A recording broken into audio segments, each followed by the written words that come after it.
Bloqueei aqui o celular sem querer. Bom, foi bom que me cortou, que eu falo demais. Então, a gente falou como funcionava a rede social, a persona, né? Falando sobre quem é a persona, né? Do seu negócio e sobre dor urgente.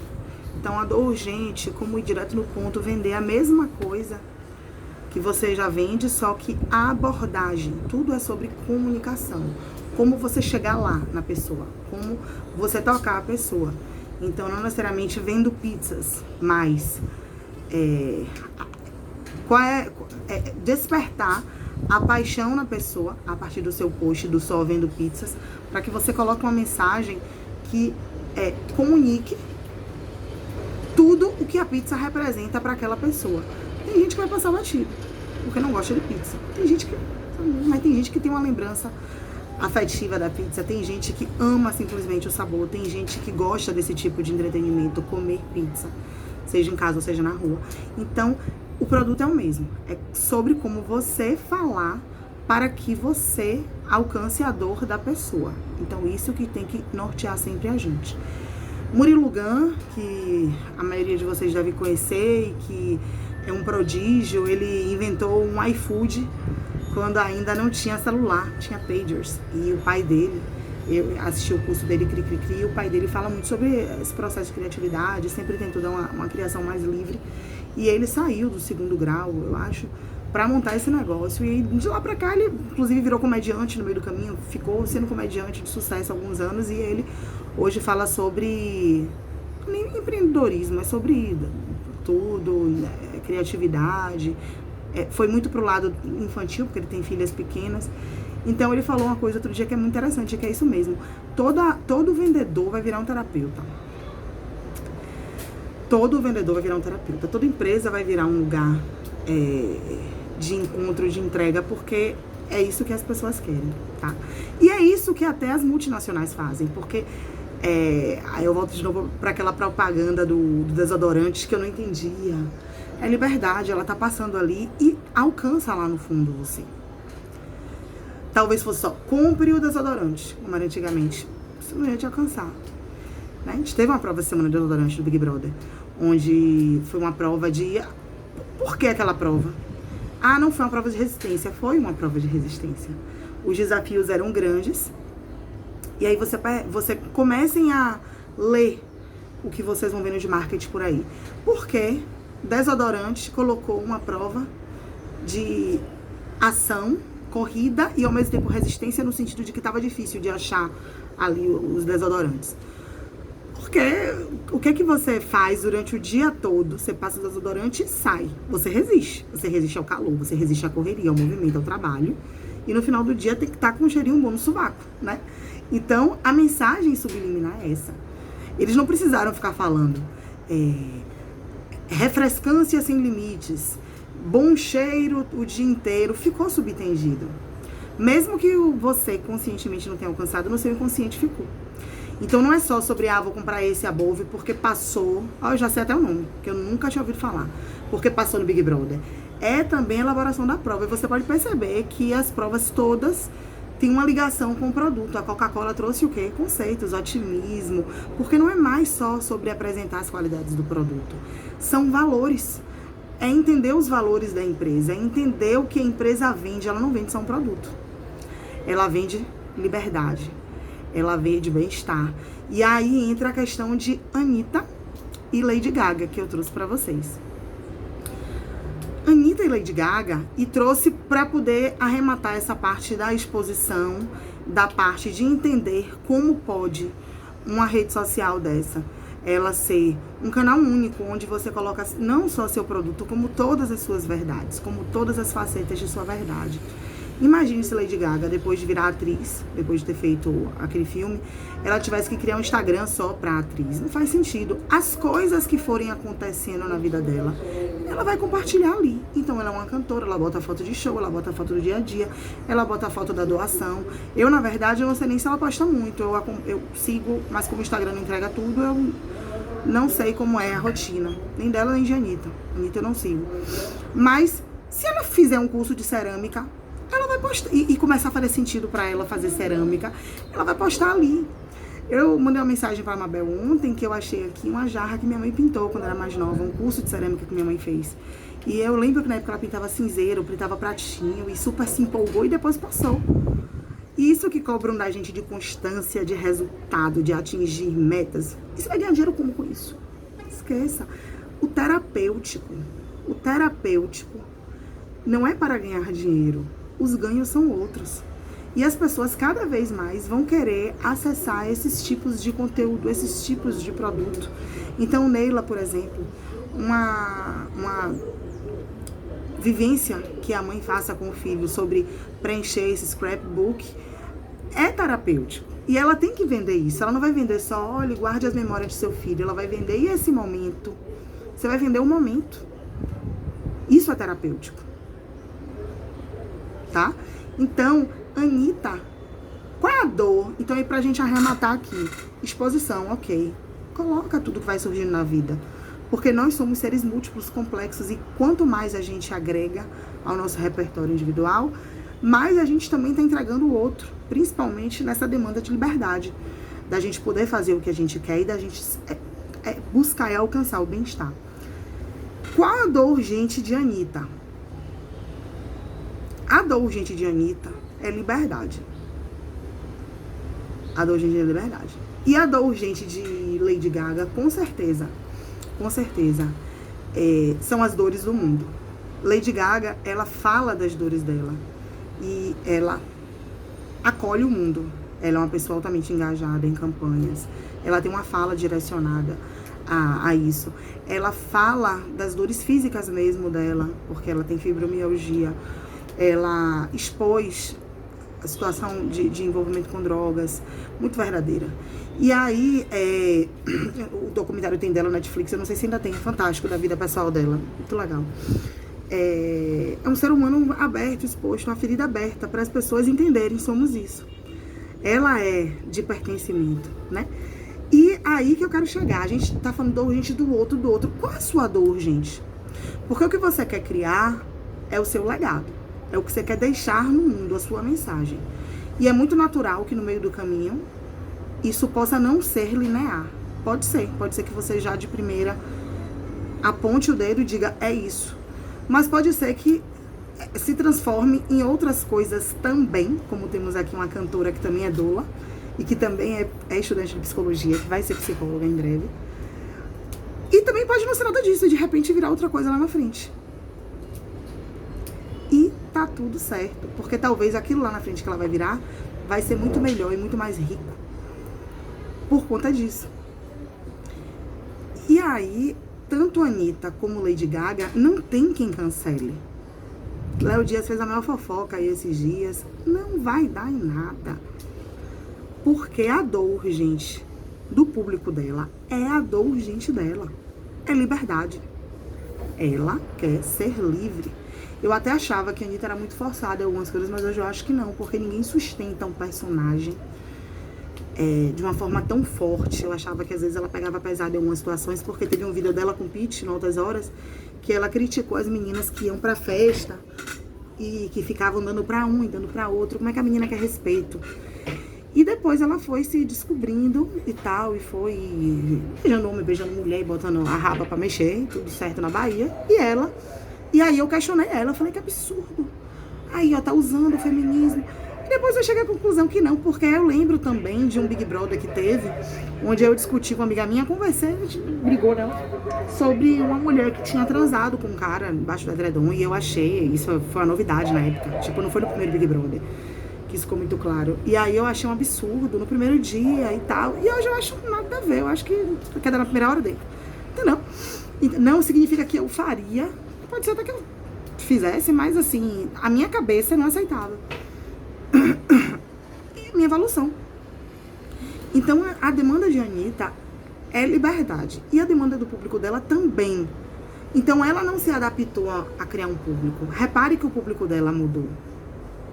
Ela teve um apelo muito forte inicialmente com criança, que hoje continua tendo, porque ela tem musiquinha chiclete que gruda na cabeça, mas ela não está preocupada com isso. Ela não está preocupada.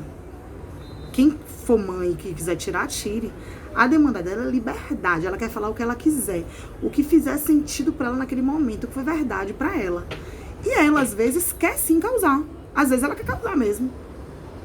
É a demanda de liberdade dela. Então é muito difícil cancelar a Anitta, muito difícil. Pode acontecer? Pode. Mas é muito difícil, porque ela é autêntica. Então é aí que tá, gente. Antes da gente olhar pra dor do outro, a gente tem que olhar a nossa dor.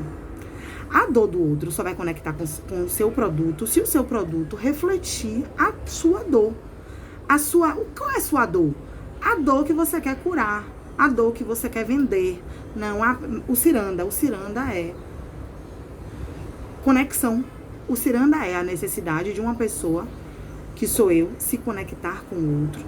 E uma necessidade de Renata, que é uma necessidade de empreender muito forte. Que eu também tenho, mas a minha de conexão é maior. Então, esses dois mecanismos se juntam. E eu tô falando aqui, viu, com a liberdade poética, sem falar com a Renata, mas eu tenho certeza que é isso. Porque Renata, ela é do grupo igual a minha, a mesma coisa. Ela é mais fechada, mas ela é do resolver problemas, do arrumar questões, do organizar, do empreender. Ela é isso. E aí, essa é a dor da gente. Então tem que ser autêntico. Porque aquilo que a gente conversou sobre conexão verdadeira, sobre autenticidade, só vai rolar se for uma via de mão dupla. Você não vai criar um personagem. Ai, consegui conectar com a dor das pessoas, uma hora vai cair. Porque essa não é também a sua verdade. E aí, é muito interessante porque no começo, eu e Renata, a gente trocava muito sobre os posts. E agora a gente nem precisa mais. Eu sei já o que faz sentido pra ela. E ela sabe o que faz sentido pra mim. Em relação, por exemplo, à política, eu não digo política, economia. Ela tem um pensamento um pouco mais liberal que o meu. E a gente não precisa chegar nesse ponto. Então, se um dia for chegar nesse ponto de alguma coisa, eu vou até trocar uma ideia com ela. Mas no mais, a gente tem a visão muito parecida. Então, não precisa. Porque a minha demanda é a mesma dela. E elas são complementares e autênticas. Se não for autêntico, se não for de verdade, não vai conectar. Vai ser uma coisa fake que vai desmoronar. Porque tem dor lá, mas aqui a dor não tem. A dor é outra que não está sendo atendida. Eu estou manipulando a personalidade da minha empresa para poder encaixar nessa dor que o mercado apresentou. O mercado apresentou essa dor e eu não posso dar isso do acolhimento que o Ciranda dá, mas eu quero pegar essa dor desse mercado, eu elaboro aqui um pouquinho para eu ser verdadeiro comigo mesmo. Eu elaboro aqui um pouquinho, por exemplo, eu quero fazer, Marcela, algo que também lide com mulheres com demanda na maternidade, mas eu não tenho essa coisa do acolhimento como Ciranda. Eu não tenho essa...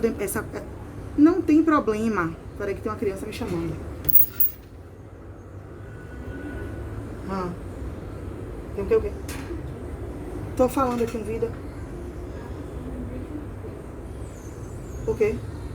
Isso? Tá. Vamos conversar daqui a pouco. Vou pensar. Mano, então, não tem isso. Vamos tentar ir pro prático. Marcela, eu quero também lidar com um público que quer ser empoderado como pais, para poder criar melhor seus filhos. Beleza. Não tenho isso de conversar sobre emocional, não gosto. Você gosta de quê? Eu gosto do pedagógico. Então existe a demanda dos pais quererem entender as questões pedagógicas e quererem estar preparados para ensinar seus filhos em casa, ou até mesmo fazer um homeschooling, quem tiver condição disso. E aí, você vai bolar algo... mas eu não sou pedagoga. Problema, você arranja uma pedagoga, você arranja uma parceria, uma sociedade com alguém que tem esse conhecimento técnico, você contrata uma consultoria de alguém e combina com essa pessoa que vai ser nesse esquema de consultoria. Você não precisa ser pedagoga para isso, você tem que ser responsável de você não falar o que você não sabe. Você pode ir se preparando, fazer um estudo e você dirigir, coordenar esse trabalho, porque tem 1000 pedagogos aí que estão reféns de sala de aula e que você tem uma conexão com essa pessoa que você gosta e que você pode apresentar um novo formato de vida para essa pessoa. Mas essa pessoa não tem a visão gerencial que você tem, que você está adquirindo, tá? Então, você não precisa ser pedagogo. Você pode até depois querer fazer sentido para você, agregar isso no seu caminho. Mas você é uma pessoa que tem uma ideia fantástica de montar o Família de Trigo, por exemplo, e levar para as famílias isso, mas você não é pedagoga. Você vai ser sócio de alguém que é pedagogo ou contratar a consultoria de alguém. E aí você arruma. Então você não precisa fingir que você faz bem isso de trocar sobre o emocional. Você adapta para atender o mesmo mercado que o meu. a dor urgente que existe, você adapta para o seu tipo de posicionamento. Eu não sou mãezona, eu sou mais meta, diretriz, eu sou mais prática. Massa! Tem muita gente que precisa, tem a carência nessa coisa toda da complexidade do maternar, de organização. Então entra uma pessoa, por exemplo, como Paloma, que vai falar sobre: eu sou uma lástima, e eu tenho 3 filhos, eu preciso ser organizada. Se tiver alguém que organize minhas rotinas de uma forma possível, saudável, pra mim, eu resolvo metade dos meus problemas. Então você entra mais nessa parte mais prática, porque quando eu tenho a dor do maternar, mas quando eu olho alguém que diz: você pode conseguir fazer tudo o que você não faz e anota em uma semana. Você consegue se você gerenciar seus horários. E eu te ensino como, eu vou comprar na hora. Então é sobre você também encontrar a sua dor, encontrar o que você quer falar. Porque a partir daí você vai conectar com as pessoas certas. E aí vai rolar. Aí vai rolar conexão, você vai estar sendo autêntico, a pessoa também vai estar sendo autêntica. E vai fluir, aí já foi. Isso aí é meio caminho andado, tá? Então, a dor do outro, mas antes olhe para a sua dor, antes olhe para o que você quer falar. Ai, não sei o que eu quero falar minha vida inteira. O que você quer falar no momento? Esqueçam só assim, ó, psicologia perinatal, o canto. Entre um pouquinho mais para a pessoa. Eu quero me conectar com histórias, eu quero o meu legado, eu quero que seja a minha marca no mundo. Eu quero que seja as pessoas entenderem que a maternidade é tal coisa, as pessoas entenderem que a mulher pode, as pessoas entenderem. Tentem descer um pouquinho aqui dentro. E aí vocês vão aliando a seu produto encontrar, tá certo? Deixa eu riscar aqui, viu, gente? Como eu falei, eu não sou organizada. Falamos do plano de postagem, planejamento de postagem. Marca de conteúdo trabalha com planejamento de postagem a partir do mercado de consumo. Então, aqueles dias da semana servem para nortear no sentido do que vai ter uma boa aceitação, uma boa recepção a partir de como a pessoa está no dia a dia, com base em como nos estruturamos e como vivemos em sociedade, né? Segunda-feira é o dia de recomeçar, a rotina, então aquele motivacional, tudo que eu já falei para vocês, tá? Manu, pega aí o cachorro, Manu, por favor. Gente, me perdi, peraí. Gente, eu botei tudo aqui com a letra horrível, não tô entendendo. Pronto, entendi já agora. Então, você aliando esse entendimento de qual é sua dor, qual o legado que você quer deixar, ainda que isso possa mudar no meio do caminho, e essa mudança não vai invalidar o que você fez. Tudo que você fez vai acrescentar nesse processo e você vai ser uma pessoa mais rica culturalmente, emocionalmente. Você aliando isso com esse marketing de conteúdo, que esse planejamento de postagem, é tiro, porrada e bomba. Porque você vai trazer, sabendo falar, sabendo alcançar a dor do outro, porque você conhece essa dor e você tem a solução para essa dor, você vai articular o seu post a partir do que se apresenta naquele dia ali da semana, né? Para você comunicar o que você quer vender de uma forma mais eficaz, com base nesse comportamento de consumo, tá? Então, esse comportamento vai atrair pela sua dor também. Pela sua... mas Marcela, mas eu não tô associando dor a sofrimento. Você pode associar dor ao sofrimento. Olha, eu tive crises de ansiedade e eu tenho essa dor e eu quero... Pode ser uma dor também, essa dor de sentir a dor do outro, empática. Que não necessariamente você passou por aquilo. E você quer melhorar a vida das pessoas. Entendeu? Então, é a dor no sentido físico, talvez, mas no figurado, principalmente. A sua vontade de colocar aquilo no mundo, né? Que em alguns casos vai vir muito naturalmente, em outros vai surgir no caminho, né? Então, vamos lá entrar e fazer esse mergulho pra gente entender o que a gente quer falar, o que faz sentido pra gente, pra ver se a gente realmente vai conseguir se conectar com o outro. Porque nós falamos em vulnerabilidade, em expor as suas vulnerabilidades nesse processo. Então, vamos lá. Lai, que vende pizza, mas que ainda tem um emprego, né? E aí, quando ela traz a vulnerabilidade, que para ela é muito difícil conciliar o empreendimento com o emprego que ela ainda precisa, quantas mulheres em transição de carreira? Quantas mulheres que empreendem e que às vezes desistem, às vezes a semana foi fraca, inclusive essa que vos fala, que fica toda hora se questionando, porque já fez muitas coisas e largou, se é isso mesmo, né? E aí, quando você traz isso, você empodera o outro e você se empodera, porque é muita gente, é muita gente querendo alcançar algo que acha que tá faltando. Então você traz uma demanda concreta, real sua, mas traz da pessoa também. Então por isso que não é só sobre vender pizza e que a imagem da gente tem que vir aparecendo no caminho. Inclusive para abrir outros leques, para a pessoa, inclusive, querer que você fale mais sobre histórias, sobre vivências. A sua audiência quer te ouvir também, nesse lugarzinho da quarta, da quinta, da vulnerabilidade, tá? E aí vai fazer todo sentido, cada vez mais. E a gente vai entrar no conceito de storytelling. Porque se a gente fica estagnado nesse planejamento de postagens, a segunda, terça, quarta, quinta, sexta, isso funciona. Mas nesse meio, o seu storytelling vai estar aparecendo. O que é o storytelling? Você vai contar no curso da sua jornada do feed, você vai contando fragmentos de sua história, de como você chegou até aqui, e também do que você vem passando. Então seria muito fácil a gente chegar, eu e Renata, chegar um dia lá no Ciranda e colocar lá um dia de quarta, um dia de quinta, um post grandão dizendo quem eu sou, quem ela é, eu sou mãe de 3, ela é mãe de 1. Isso explica a minha história toda. Tem tantos aspectos. Fatos. A gente vai pegar fatos. Então imagine que é muito fácil eu me apresentar como mãe de 3, que ficou grávida a primeira vez aos 26, com uma filha adolescente, 2 gêmeos, com muitas demandas. Não é só isso. Então um dia que eu tô muito cansada, e que eu trago, por exemplo, que há 11 anos eu não durmo noites bem dormidas. Isso é um aspecto da minha maternidade. Se eu trago outro dia, como um post que eu tô pra fazer, descobri aqui no Ciranda, porque vocês vão agora ficar mais atentos a fatos. E os fatos te desencadeiam possibilidades de postagem que tragam seu storytelling. Então eu vou dar um exemplo desse, eu vou dar um exemplo do que aconteceu com Thaís, tá? Eu descobri, por exemplo, a Semana do Adolescente, que a gente fez ano passado no Ciranda. Chegar no Semana do Adolescente esse ano, acho que é em agosto, não lembro, setembro.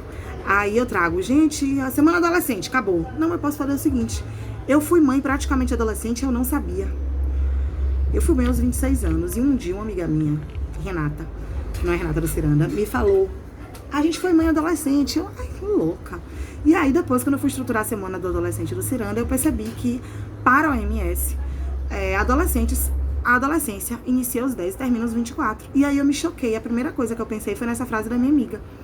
E aí eu descobri que eu fui mãe quase adolescente. E aí eu comecei a olhar pra minha história com mais generosidade, porque eu me cobrei muito, eu me cobrei ter engravidado sem planejamento, eu me cobrei que eu ainda não tinha uma casa própria, enquanto a gente ouviu, porque a gente ouviu dos nossos pais, que com 22 anos eu tava com a minha casa, com 22 anos eu tava fora da casa dos meus pais. E aí você vai vindo com um fato, a Semana do Adolescente do Ciranda, eu vou olhar para a minha história. Se não fosse isso, eu ia falar outra coisa, por exemplo, Semana do Adolescente. Quando eu era adolescente, eu tive tal dor, e isso foi incrível. Então você pega um fato e você olha para a sua história e você desmembra, no meu caso a minha de Renata, né? Então Thaís falou pra mim, Marcela, eu queria fazer uma postagem sobre Covid. Mas ela podia chegar lá só e dizer, eu tive Covid, senti isso, aquilo outro, mas estou feliz, fiquei muito nervosa, fiquei ansiosa, angustiada, mas agora que estou.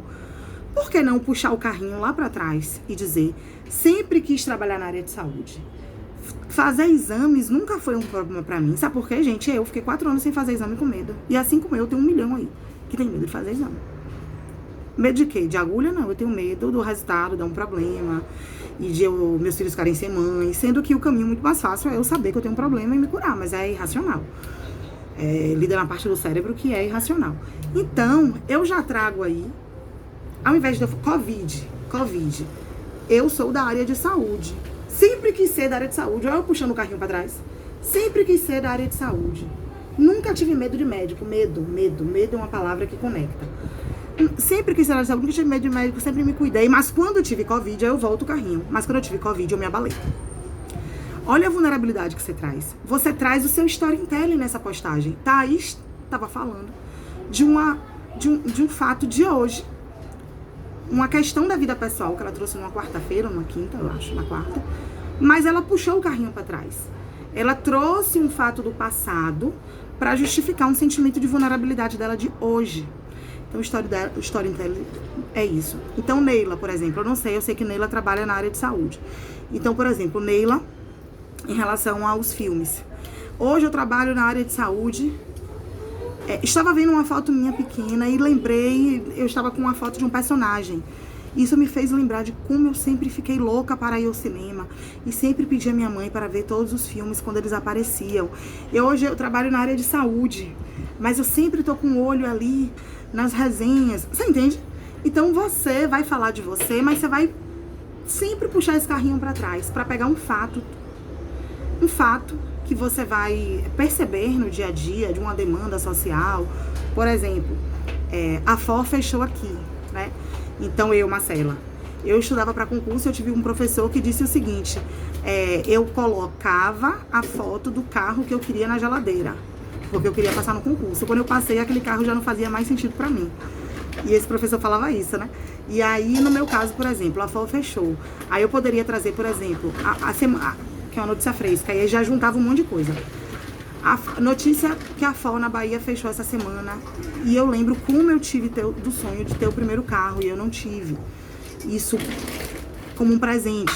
E como quando a FO chegou, eu estava no colégio, os professores de história falavam na importância desse fato aqui na Bahia.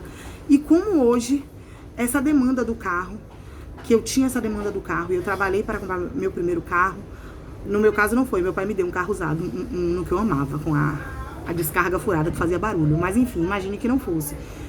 Seja honesto também, não minta, não invente. E eu trabalhei para comprar meu carro. E essa sensação eu tenho até hoje quando eu quero alguma coisa. Quando eu penso em comprar um apartamento, eu lembro desse momento. Você entende? Você puxa o carrinho para trás para você apresentar um pouco de sua história. Então a história não é só a história da gente, não é só um histórico de fatos estatísticos, de quando você pariu, de quando você se formou, do dia do seu diploma. É sobre fatos da nossa vida que vão mostrando facetas de nossa personalidade. E esses vários aspectos de nossa personalidade, inclusive os ruins, é o que vão fazer com que a pessoa te conheça. E as pessoas vão se conectar com você. Tá certo? Então, o storytelling é isso. Você vai contar essa sua história de quem você é, do que você quer, aos pouquinhos. Você vai fazer uma linha editorial em que isso vá aparecendo aos poucos. Então, se você olhar no post do Ciranda, eu vou deixar esse exercício para vocês e eu vou cobrar. E a minha história com Renata de criação do Ciranda, ela tá diluída em vários posts. E depois eu vou printar, mas primeiro vocês vão olhar. Depois eu vou printar e trazer pra vocês. A gente não vai contar essa história no dia. A gente vai diluir no story e sempre vai trazendo um aspectozinho.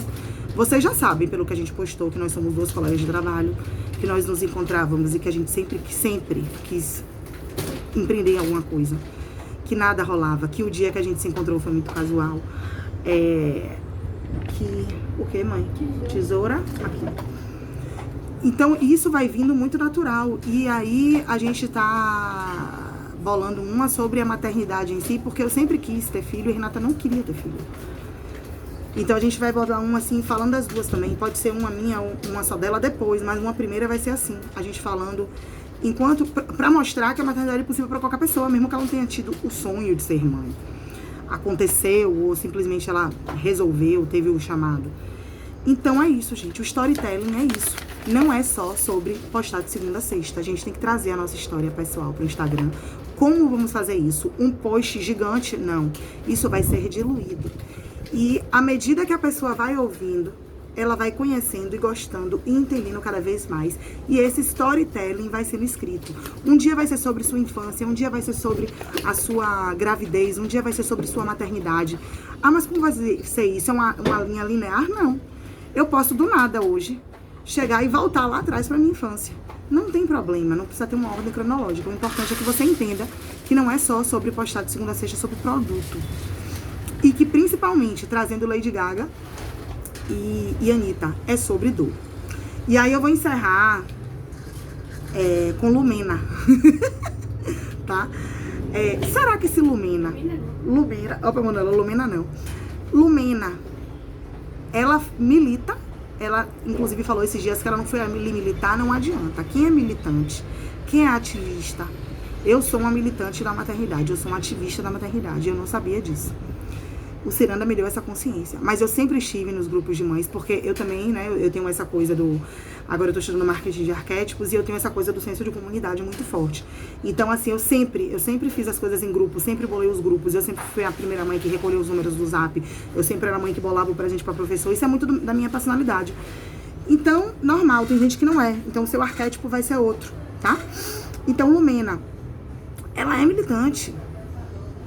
As dores que ela teve incomodam muito ela e colocam ela nesse lugar, como ela gosta de falar, tá? Então não tem como ela separar isso. Ela vai ser uma pessoa que vai se posicionar mais na vida. E eu às vezes não entendia como tinha algumas pessoas que... Teve um negócio na situação na escola antiga de Manuela, que fizeram com as crianças, que eu falei, gente, como é que as pessoas não se posicionam? Porque tem gente que não tem essa sede, porque não precisou, e tá tudo bem, as pessoas, nós somos diferentes. E Lumena, ela é a vida pediu isso dela. A questão de Lumena não é essa. O chato não é a militância. O chato é o seguinte: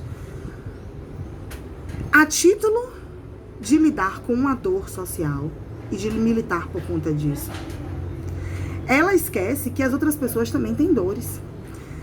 Trazendo para as palavras dela, só é legítimo o que é dor dela. Só é legítimo para Lumena o que é dor dela. Ela não concebe, não tem como ela conceber, por exemplo, que Carla Dias tem as dores dela. Na cabeça, Carla Dias é branca e loura e não sofreu vários preconceitos. Mas Carla Dias, por exemplo, pode ser uma pessoa, como Samara Filipe falou outro dia, que a gente só viu Samara Filipe magra, né? Nos programas, nas novelas.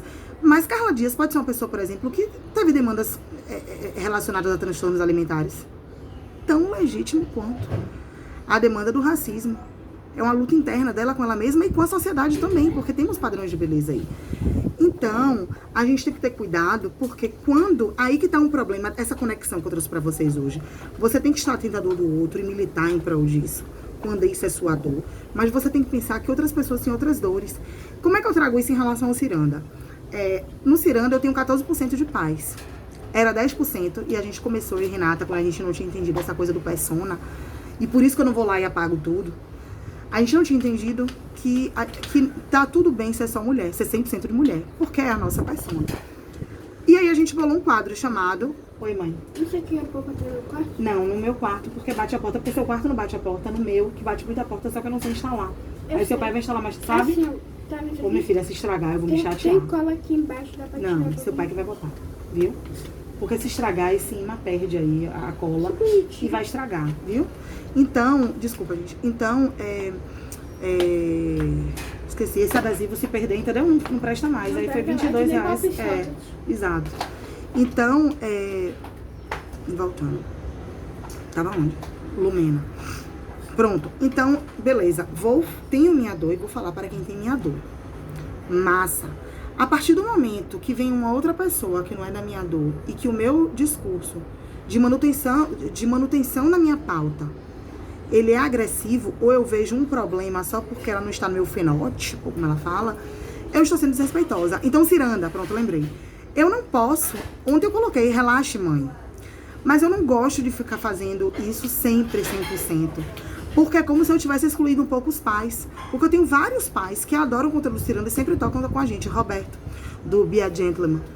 E é super respeitoso e gosta das pautas da gente, porque ele pensa na mulher contemporânea. Bora Pai, que sempre participa, é um parceirão da gente. O Niltinho, de um Papai Apaixonado, que até fez um convite pra gente essa semana, a gente vai gravar um podcast.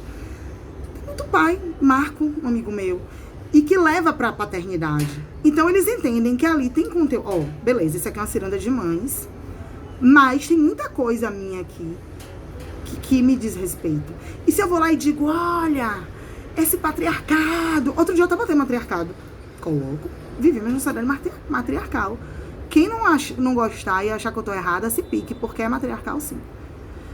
Nós gerimos a porra toda.